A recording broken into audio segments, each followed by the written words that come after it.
Shalom, kembali kita berjumpa pada C3 Devotion yang ketiga.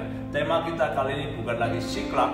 Kalau Siklag itu membawa Daud pada posisi dia menjadi raja, tapi kita kembali pada awal-awal ketika Tuhan memilih Daud. Kita bicara tema hari tentang Goliat. Mari saudara, tengah-tengah kondisi situasi seperti saat ini, pasti saudara melihat bahwa Corona, COVID-19 seperti Goliat di depan mata. Goliat ekonomi, Goliat usaha, Goliat pekerjaan, Goliat finansial, bahkan Goliat di dalam pelayanan. Timbul semuanya. Tapi mari kita belajar bagaimana kita bisa mengalahkan Goliat yang kita hadapi. Meskipun Goliat kita berbeda-beda, tapi percayalah bahwa Tuhan yang kita sembah sama, Allah Immanuel, tidak pernah berubah. Ada suatu hal yang menarik yang akan saya ceritakan tentang Goliat pada saudara, yaitu bagaimana ketika Saul dan Daud bertemu pada suatu arena pertandingan di mana aktor utamanya adalah si Goliat.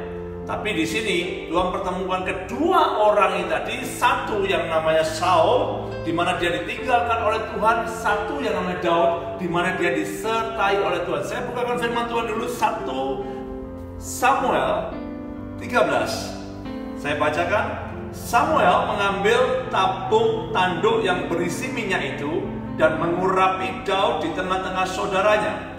Sejak hari itu dan seterusnya berkuasalah roh Tuhan atas Daud.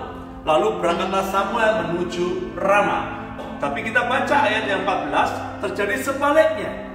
Ayat 14 berkata begini, tetapi roh Tuhan telah mundur daripada Saul dan sekarang ia diganggu oleh roh jahat yang daripada Tuhan. Bayangkan di tengah-tengah situasi seperti itu, saudara, saling tidak mengetahui. Yang satu diurapi Tuhan, dipilih untuk menggantikan yang satu yang ditinggalkan oleh Tuhan. Yang satu dikuasai oleh Tuhan, yang satu ditinggalkan oleh Tuhan dan diizinkan oleh roh-roh yang jatuh menggoda dia. Mari kita belajar hari ini, kita baca di 1 Samuel 17 tentang peperangan yang terjadi antara orang Filistin melawan orang Israel yang dipimpin oleh Saul. Yang pertama, ketika Anda ditinggalkan oleh Tuhan dan satu orang lagi yang disertai Tuhan, kondisi keadaannya totally different. Mari, tema pertama saya Goliat, hari ini saya akan bahas tentang Saul. Ketika Tuhan meninggalkan dia, apa yang terjadi pada Saul ketika menghadapi Goliat? Yang pertama, saudara, berkata begini, ketika Saul dan segenap orang Israel mendengar perkataan orang Filistin itu, maka cemaslah hati mereka dan sangat ketakutan. Yang pertama, saudara, sering terjadi dalam hidup kita. Ketika Tuhan tidak ada lagi dalam hidupmu, pertama reaksi yang timbul ketika kau melihat masalah, kau melihat kejadian, kau melihat persoalan, melihat tekanan, takut dan cemas itu selalu ada dalam hidup kita. Kalau engkau tidak punya lagi Tuhan dalam hidupmu, maka yang ada dalam hidupmu akan diserang oleh roh jahat, roh ketakutan, roh cemas, roh anxious, khawatir yang berlebih-lebihan, sehingga tidak ada damai, tidak ada sukacita, tidak ada ketenangan, apalagi kelegaan. Itu yang dialami oleh Saul. Ini ngeri, saudara. Hari-hari ini banyak dari kita mendengar corona, kita semua takut. Sampai kita nggak mampu bergerak apa-apa. Seperti apa yang dialami oleh Saul, saudara. Hampir sebulan mereka berhadapan-hadapan dengan orang Filistin. Yang keluar setiap hari si Goliat terus menantang mereka. Goliat membuli mereka, menakut-nakuti mereka.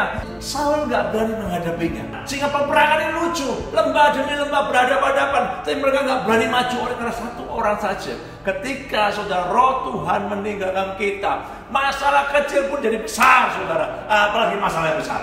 Kalau roh Tuhan tidak ada pada kita, hal yang kecil bisa merusak semua kehidupan kita. Tapi kalau Tuhan menyertai engkau, beda perkara, saudara. Di tema yang pertama, saya akan berbicara tentang bagaimana Tuhan meninggalkan si Saul dan akibatnya apa? Akibat yang pertama, Saul mengalami ketakutan. Nah, ketika si Saul mendengar ini semua dan dibawalah Daud kepada Saul, ketika Daud berkata, aku bisa, jangan biarkan dia mencemooh Allah kita, Allah Israel. Bedanya di sini, saudara. Saul berkata kepada Daud, tidak mungkin engkau dapat menghadapi orang Filistin itu untuk melawan dia, sebab engkau masih muda, sedang dia sejak dari masa mudanya telah menjadi prajurit. Percaya baik-baik, orang yang ditinggal oleh Tuhan akan mengalami namanya ketakutan dalam hidupnya, cemas, khawatir yang berlebih. Yang kedua, hidupnya selalu dalam pikiran yang pesimis. Apa-apa saja kesempatan datang dia berkata nggak mungkin, pertolongan datang dia nggak mungkin. bahkan dia lihat sesuatu yang jatuh, ini nggak bisa. Semua jadi tembok dalam hidupnya. Orang yang pesimis tidak pernah melihat kesempatan. Orang yang pesimis susah mendapat pertolongan karena pesimisme menutup segala kesempatan yang Tuhan berikan. Seringkali kita nggak sadar, banyak orang hari ini nggak punya pekerjaan. Semua orang yang pesimis rata-rata tidak mau menerima yang kecil, selalu menolak setiap kesempatan yang datang. Perhatikan hidupmu hari-hari ini. Kalau engkau mengalami Goliat dalam hidupmu, tapi pesimisme itu menguasai hidupmu, lebih ngeri lagi, saudara. Yang pertama, jangan biarkan ketakutan menguasai hidupmu. Yang kedua, jangan pikiranmu menjadi orang yang pesimis. Hari-hari ini tidak ada lawan yang lebih baik menghadapi corona kecuali optimisme. Hanya orang yang optimis yang bisa menang menghadapi masalah semua. Seringkali orang yang pesimis selalu take for granted, meremehkan, bahkan memandang rendah semua orang yang optimis. Orang pesimis suka menjatuhkan orang yang optimis. Hari-hari ini kalau kau mendengar teman-temanmu pesimis, lakukan yang optimis. Katakan yang positif, katakan yang benar, maka hidupmu juga akan berubah. Karena perkataanmu akan membuat dampak pada siapapun yang mendengarkannya. Kalau kau pesimis, simpel itu pesimismu, datang pada Tuhan. Minta ampun sama Tuhan, minta sama Tuhan roh keberanian untuk optimis. Haleluya. Engkau tidak mungkin bisa menjangkau jiwa kalau kau pesimis. Gak perlu ditolong orang itu, memang orang yang begitu. Gak perlu dibantu orang itu, gak usah dikasih Injil orang itu, memang layak begitu. Orang pesimis artinya kata-kata sama dan pesimis yang malas, saudara. Yang ketiga, ini penting sekali, saudara. Yang ketiga, Saul selalu udah punya cara sendiri, mindset sendiri. Dia sudah punya program sendiri. Bagaimana caranya? Ini yang berbahaya. Selain ketakutan, pesimis. Yang ketiga, ketika kau menghadapi Goliat masalah dalam kehidupanmu, jangan pernah pakai caramu sendiri. Hari-hari ini ketika kau menghadapi corona yang seperti besar ini, jangan pakai otakmu sendiri. Datang sama Tuhan, minta hikmat Tuhan. Apa Tuhan yang harus aku lakukan saat-saat seperti ini? Kalau engkau hanya mengandalkan pikiranmu sendiri yang seperti besar seperti bakpao ini, nggak mungkin Anda bisa mengeksekusi masalah yang besar. Karena kadang-kadang Tuhan itu sangat maha kreatif, saudara. Jangan saudara pikir harusnya begini aja, harusnya begitu aja. Cara lamamu belum tentu bisa dipakai untuk menolong kau saat ini. Kau butuh cara yang baru. Saul suka sekali dengan caranya. Dia pikir sudah nggak mungkin, tapi dia tetap paksa si Daud pakai caranya. Nah, mari perhatikan baik-baik ketika orang ditinggalkan oleh Tuhan, hidupnya akan dipenuhi oleh ketakutan, hidupnya akan dipenuhi oleh pesimisme, hidupnya akan dipenuhi apa? Mengandalkan cara sendiri. Udah punya cara sendiri, sehingga cara Tuhan tidak ada lagi dalam hidupnya. Mari pada C3 Devotion yang ketiga, saya berbicara tentang Goliat. Goliat di sini saya akan ceritakan dua versi. Versi pertama yaitu bagaimana orang yang ditinggalkan Tuhan namanya Saul. Roh Tuhan mundur daripada Saul dan roh jahat dari Tuhan masuk dalam hidup dia. Orang yang kedua namanya Daud. Daud diurapi oleh Tuhan dan sejak itu roh Tuhan berkuasa atas dia.